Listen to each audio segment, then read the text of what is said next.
Good afternoon, stringers. This is Voodoo Stick Mod, and I'm going to be doing another how-to video for a new design. It is a center zip hexagonal coin purse bag. It's not very large. It's only going to come in a 5x7 and 6x10 size because with the center zip like this, I don't really know that anything bigger than what could fit in a 6x10 hoop would really be practical for this style of bag. Maybe at a later date, Ricky will release them. I guess we'll see how popular these sizes are. But today I'm actually going to be making the larger size. This is the one that fits in the 5x7 hoop. And I'm going to be making the one that fits in the 6x10 hoop. So as you can see, it's just a center zip. So it can be used like a little coin purse or carry some chapstick, car keys when you're out and about. It's fully lined. So it's fully lined. There's no exposed seams inside. And it's very quick to make. I used fabric because I find on bags this tiny, using vinyl is a bit tricky to turn, even if you do heat it. And my hands are getting kind of beaten up by all the bags that I make, and so I wanted to make this one simple for me to turn. So we're going to, like I said, work on the 6x10. We don't need a ton of stuff. We're going to need a hoop with some medium weight cutaway. We are going to need some fabric pieces for the lining. So I have 2 pieces that have been folded over and pressed. 1/2 inch is usually what they do. I think I did 3/4 because I had these scrap pieces that were just going to be big enough. Or 3/8, I mean. And then a flat piece for the lining that isn't the zipper side, the back of the bag. Then we're going to need a couple of pieces of fabric or vinyl. If you're using fabric, again, you want to fold back and press a 1/2 inch under. I also interface all my fabric with a woven fusible interfacing just to give it more body and so that it holds up a little bit better. And then a piece of fabric for the back. Now, as you notice, my fabric is directional. So I wanted to make sure that I paid attention to width versus height on the cut list in the PDF so that my B's were facing upright instead of being sideways. Okay, so you're going to need that. You're going to need a zipper that is at least 2 inches longer than your zipper opening. I buy in bulk, so I buy one size. I buy 14 inch because it'll fit any size bag in the hoop that I'm going to make. It's just quicker that way. All I have to do is look for color, not size. Let's see. You're going to need some ribby ribbon that we're going to cut down. Well, I'm going to cut down. You'll have the measurements, so you can cut it down ahead of time. You're going to need 2 pieces that are 2 inches by 1 inch wide ribbon, and you're going to need 1 piece that's a 5/8 inch wide ribbon by 3 inches long for your hardware. And then you're going to need hardware. You're going to need just one thing. You're going to need a lobster claw, or you could do a D-ring, but I'm not exactly sure how that would be helpful if you want to clip this onto anything. I think the lobster claw works better for this because I don't know that you would make a strap for this bag. So the lobster claw is probably going to be your best bet unless you're making this to go inside something else that would have this inside that you could clip a D-ring to. That's all our materials. Then you're also going to need things like thread snips, tweezers, a seam ripper, some scissors that you can cut out the stabilizer behind the zipper. So I use my duckbill applique scissors. You might need a ruler and a pen, rotary cutter, and or scissors to cut things out at the very end. Tape, so we can tape things down because some things require tape because gravity is real. And then I think that's it for all the materials you're going to need. So let's take a look at the PDF that comes with this. Now on here, the design is showing that the zipper goes this way. So this over here is the top. This is the bottom. Okay, so it's actually going to hang this way. Your hardware is going to be up here. Okay. Let's see. So like usual, our first 3 steps are your basic construction steps. They're going to be your die line for placement, your zipper tack down, your fabric or vinyl tack down for the pieces that go next to the zipper. Then you're going to have your lining attachments. So this is the main. This is lining. This is going to be to finish off the closure of attaching your lining and hardware die lines. Okay. And then this is going to be your hardware tack down. Okay. And then this is going to be your exterior backing, your interior or lining backing. And then I'm gonna put a big old line, and then I'm gonna write right here, do not stitch. Okay, this last thing on here, this last stop is way out here. You don't want to stitch this little black line. That is simply a dead stop, because on a single needle machine, after it finishes a stop, it moves to where the next one's going to start. If that happens on most zipper bags, it can catch the hardware or the zipper head or something, and it can pull things and rip things, and it's not pretty. So Ricky adds this dead stop in just to make it so that when it finishes stitching around, it goes over here in order to wait for the next thing instead of centering, which is what it would normally do when you finished a design. You don't want it to center. That's where it's going to catch stuff, and it's not going to be pretty.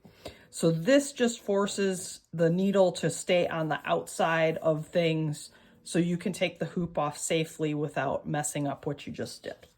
So we are going to get started, and I am going to turn on my single needle, and I'm going to load my design because I haven't done that yet. And I am actually stitching this on my single needle instead of my multi, because I don't want to listen to the chunka of the multi today. So I am going to load that up, run color stop 1, which will be all our die lines, and then I'll come back and we'll get going on all the fun stuff. Okay, I have stitched color stop 1, which it is very hard to see because I'm using such a light yellow thread, but there are a bunch of lines here in the middle because of where the zipper goes. So I have a line here, a line here, here, and here. Okay, these ones, the 2 outer ones, are where we're going to sandwich our zipper. These 2 center ones here are ones that you can use to line up your lining later. Okay, so you can, if you want, extend those out. Now, if your pen doesn't show all the way through your stabilizer very well, then I would flip the hoop over and do this from the back, because see, you can't really see that. So I am going to grab my longer ruler here. Okay, and I'm just going to mark these because it'll help later, because you're going to cut this part of the stabilizer out, so that'll give you lines that you haven't on parts that you haven't cut, so it can make it easier to line stuff up. All right. Okay, so now that we have that, and like I said, this stitches this way, so this is the top of the bag. This is where the hardware is going to go. Remember, hardware. Okay, I know it looks like a hanger, but it's the best I can do. All right, so I am going to place my zipper between those two outer lines here. Get some tape, and I'm going to tape it down. Okay. Tape that down like that, okay? It doesn't matter that this is longer. You can cut it off now. You can cut it off later. It doesn't matter. So I'm just going to cut that off. Okay. So now I'm going to put this back on my machine, and I'm going to run color stop 2, which will tack this zipper down. Zipper is all tacked down, and now we're going to put our ribbons on, which are going to act as our zipper stops. So I'm going to grab my 2 pieces of ribbon that I cut to 2 inches in length. Now, we recommend 1-inch ribbon, but my ribbon's just a hair narrower than that, but that's okay as long as I center it over my zipper. So I folded it in half. This is the folded side. This is the raw edges, which I singed with a lighter.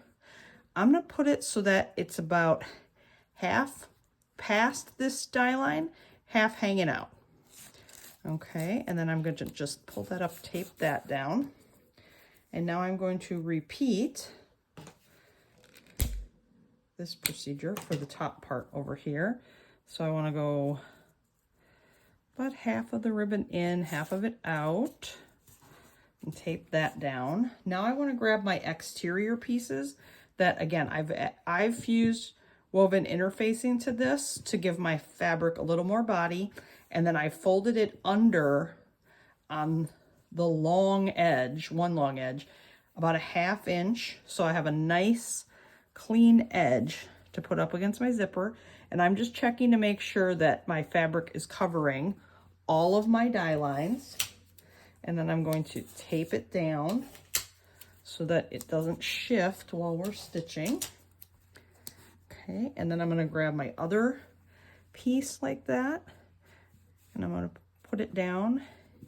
No, I did not try to get this to match up. It's just one of those things where it's pretty close by a happy accident.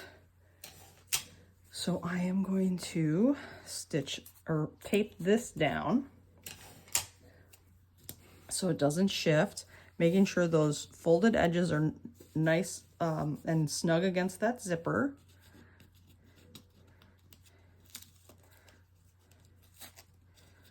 Okay, that just a little bit.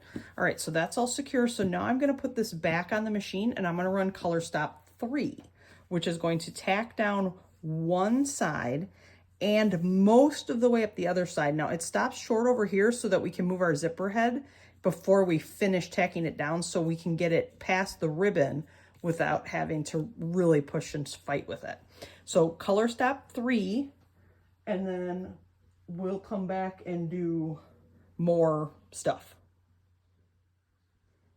Now the front pieces of fabric have been tacked on. Like I said, this line of stitching stops here, so it stops short of the ribbon, and we're going to want that later on.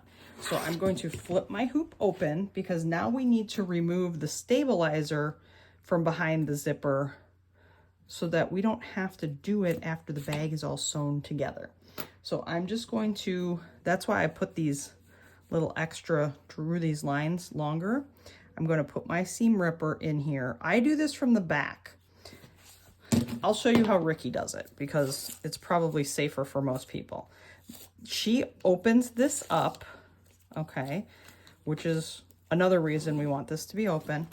And then she puts her seam ripper between the zipper teeth and rips. If you do it her way, you won't tear your zipper. You won't seam rip your zipper. If you do it my way, you have to be really, really careful so that you don't seam rip your zipper. So do it Ricky's way.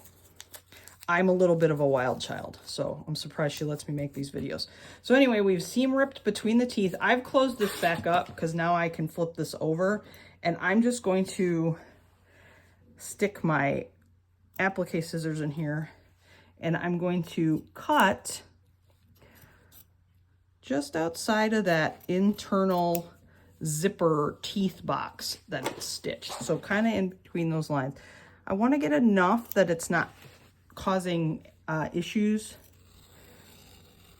when you unzip the zipper, but you don't want to cut through these other lines that are tacking down your zipper and your fabric. You don't want to cut into those by accident. So just has to be far enough out, but not into cutting past those two other lines. All right, so another reason you have these is because now it makes it lots easier to place your lining fabric. And you're going to place, let me see here. Okay, the upper part here is the one that doesn't go all the way. So we're going to place the bottom one first. And I've just used that line that I extended to kind of line it up. Okay. And I'm going to tape those down. Now I'm going to put this on the machine, and I'm going to run color stop 4, and it's going to tack down the lining on this side. Then we'll come back. We're back, and as you can see, this side of the lining is all nice and attached. One thing I didn't say is that the PDF has all different color stops on it. You can ignore those colors. Those are just there to make sure that single needle machines stop between each step. But I'm just using one single color through this whole thing. So I'm not changing the color of the thread on the machine at all. It's just there to make sure that stops happen. All right, so I've taken the other side and I've lined it up with those lines that I extended. And I'm just going to tape that in place. Okay, now we'll put it back on the machine and we will run color stop 5, and that's going to stitch most of the way across. It's going to leave that little opening so we can push the zipper in just a bit. So go run color stop 5, then meet me back here. Color stop 5 has finished stitching. I'm just cleaning up these little thread tails on the back. Okay, now we're going to flip the hoop over again, and we're going to pull up the tapes on this side. Okay, and we're going to open the zipper. So again, that's why this was left open, because then you can kind of move all this stuff out of the way.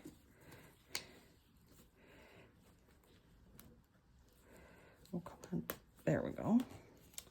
Okay, and we're going to open this up most of the way. We're going to tuck the ribbon back under the fabric, and then I'm going to tape this down. And what it's going to do now is it's going to finish stitching this to finish the line, so it stitches over the ribbon, and then it's going to give me a placement line, a die line for attaching the hardware. So that's going to be color stop 6. So go run color stop 6 and then come back here for hardware attachment.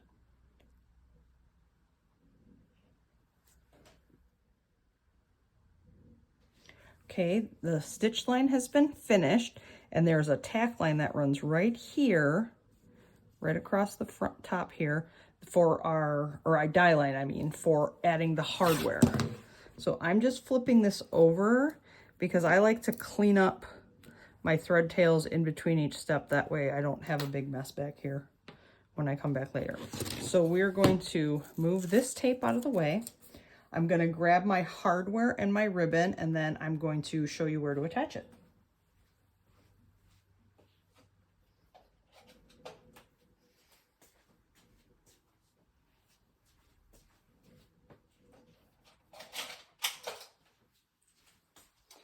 Okay, I think I'm going to use this pretty antique colored hardware today.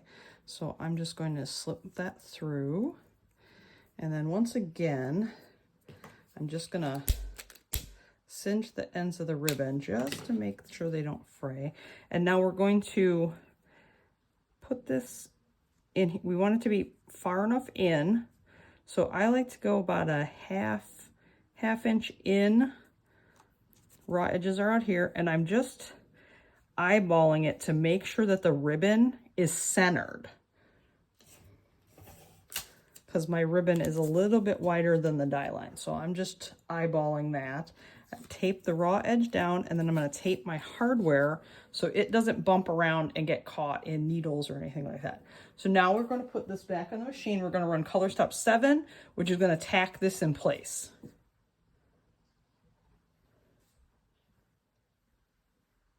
Okay, hardware is all tacked down now. I will give you a measurement here. Okay, it looks like I placed the ribbon about 5/8 of an inch past the hardware. That was enough so that my foot didn't catch the edge of the hardware. You might need to move it in a little bit further depending on the foot on your machine. I run a Brother machine. I don't know about other brands other than Brother and Baby Lock, so I'm not sure.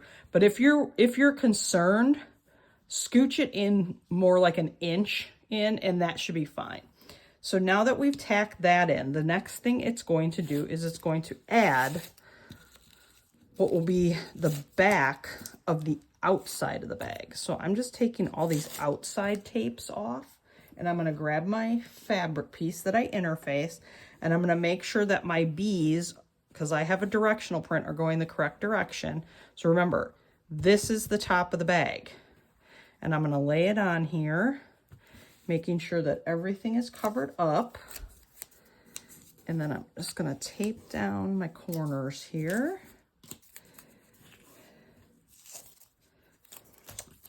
To make sure that that stays in place. Now I'm going to run color stop 8, and then that will attach this, and then we'll come back and we'll add the lining piece that's left.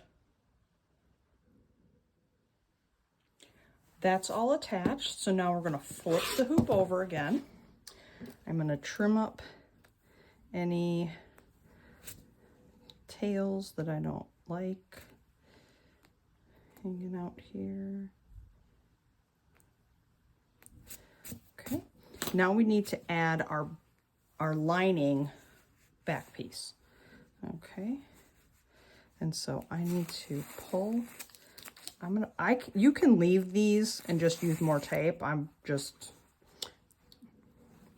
This is just the way I do it. So I'm just gonna lay that, making sure that it's going the correct direction to cover everything, because the measurements on these fabric pieces are very similar.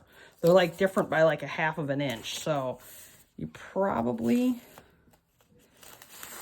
you're going to want to make sure that you have things going the right direction so that every edge is covered. Okay. Get that. Okay, I'm going to flip this over. And I'm just doing this to kind of make sure those tapes stick real good. Now I'm going to put it on the machine, run color stop 9. And then I'm going to forget that 10 is even there, because remember, that's our dead stop to make our needle stay outside of the center so it doesn't catch on anything in here. So we're going to run color stop 9, and then we're going to come back here. Back is all stitched down without it finishing one side, because we need a place to open this up so we can turn it. So now that it's all done stitching, we can remove the hoop.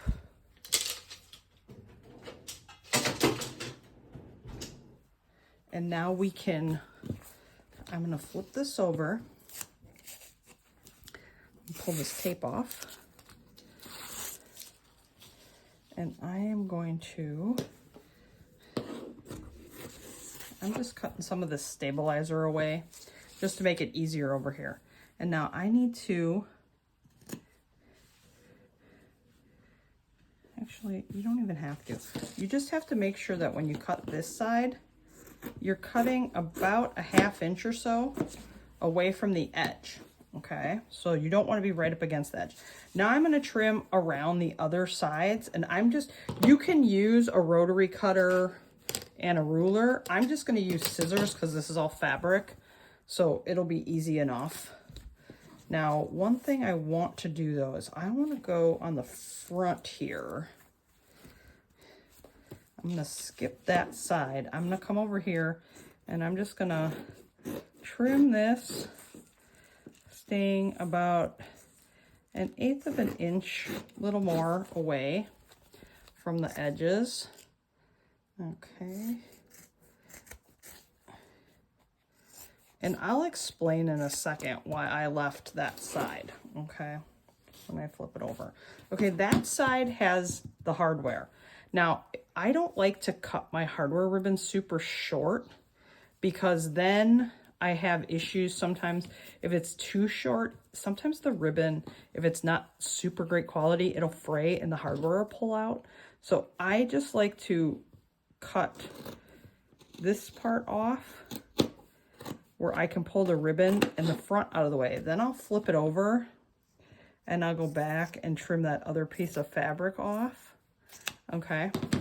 And see, this is my hardware ribbon and it's sticking out and it's going to be sandwiched between the lining and of the bag. So you won't see this on the inside. Okay. Now we have all this here. Okay. So I want to move the gray pieces, which is my lining, out of the way. And then I'm going to trim the rest of it down to about 1/8 of an inch. So that just gets rid of the bulk. Now, on these corners, I'm just going to take my scissors and I'm just going to snip across the corners. This is common if you do a lot of sewing, but if you're not a person that sews, you might not know this. This just takes the bulk out of the corners when you turn it. So as you can see, I got close, but I didn't cut into or right up against the stitching. You don't want to do that because then your corners will come apart. So now we just need to turn this so that we can close it up. So I'm just going to stick my hand in here and I'm just going to turn it inside out. Or yeah, technically it is going to be inside out yet because I'm just turning the lining. I don't want to turn the whole bag just yet. Okay, so I'm just turning things, pushing out those corners. My tape's coming off my hardware now, so that's okay. I can pull that out. Now we need to close this up. You have a few options. You can tuck these tabs in, okay? And you can, if you like using a needle and thread, you can sew them, okay? And sew this shut, needle and thread, okay? Or if you make way too many things like I do, you can glue it with some fabric glue. So I'm gonna go get my fabric glue. I will be right back.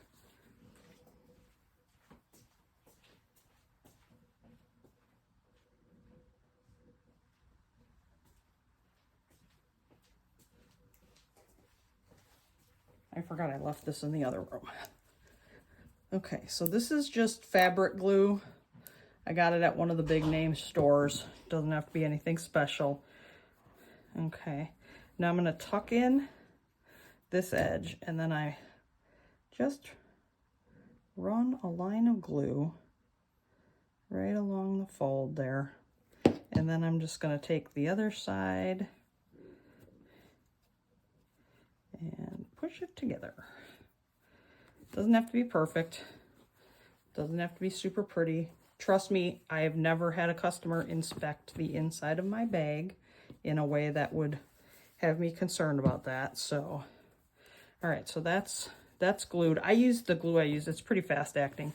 So if yours takes a little more time to set, you might want to wait a little bit before you do the final turn. So now I'm just going to take, whoops, I should be on camera. I'm going to take this. I opened the zipper the rest of the way, and I'm just going to turn the bag right side out. Okay, and you can use your fingers to push out the corners most of the way. Or if you need to, you can use anything blunt. A lot of times in our videos, you'll see something like this. It's a seam ripper where pieces flip in and out, and I just use the blunt side. Okay, and just kind of push those corners out so they're nice and crisp. Another thing I love to use is chopsticks. This isn't a chopstick, this is a dowel. My cat, Meeps, stole my chopstick, which is why I buy them in bulk, usually from IKEA. I get like 10 of them for $1 or something like that. So this is just a random rounded off dowel from like a tube turner that I lost the other part to. So I'll put that away so she doesn't steal that. Okay, so I've poked out all my corners. Now I'm gonna zip up my zip and my bag is done.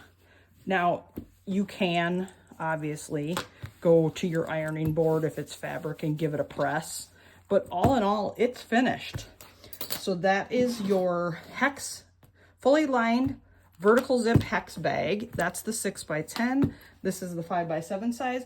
A little tip about the 6x10 that is super cool. You can take Ricky's 4x4 split designs, and if you have software, you can hack them right onto that 6x10 bag. And you have a cute little way to use up those 4x4 splits that are maybe a little harder to figure out what to put them on sometimes. So this is a 6x10 bag, 4x4 split of the Chibi Ghost Face Killer. Like I said, this is the 4x4 and it fits in here really nice, but you will need software to do that. And as always at String Theory Fabric Art, we like to say, once you open it in software, we cannot guarantee everything's going to go perfectly. So you're going to need to heed that warning that there might be some weirdness depending on what software you use. So that is the vertical zip hex bag. There will be an instructional PDF that comes with the file so that you can see what sizes to cut the fabric that I have used here. But hopefully this video helped a little bit. Any of these designs can be bought at www.stringtheoryfabricart.com.